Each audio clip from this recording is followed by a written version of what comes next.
Ooh. Okay, so I'm a university student crumbling under the pressure of being a high achiever, and it's been making me spend my time crying or wasting time instead. What is your advice for accepting just okay achievement? There are a lot of cultural things and obviously things about being raised that contribute to this high achieving mindset. And it's not necessarily a bad thing.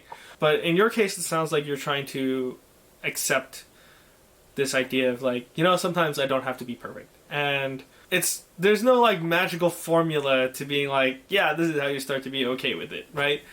But part of it is just starting to kind of look at your situation and kind of determine like, I only have so many resources that I can devote to certain kinds of things. And if you are like a very organized and kind of like planned person, then you kind of look at it and be like, well, I only have so many hours in the day, and what parts of my life am I willing to give up in order to get these other things? Figuring out where your priorities are, and then taking those priorities and allocating time to them, and then like making a decision definitively that if I do this, then this could be the result. And once you have it all planned out and you look at it from like an objective point, and you're like, I'm willing to give this up in order to have this.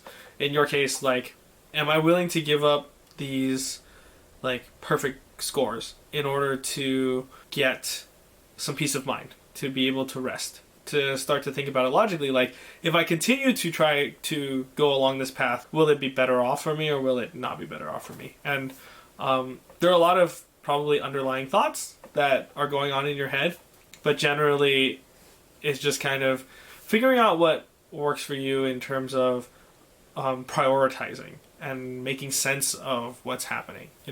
Like, on the one hand, it sounds like you're acknowledging that it's causing you to cry and waste time, and you're like, well, maybe if in order to be in a better headspace, I need to kind of give up this like idea of being the best student ever, then maybe that's a decision that I'm willing to make. And just kind of slowly like presenting yourself with arguments that are contrary to that mindset that you have, that I have to be an overachiever. So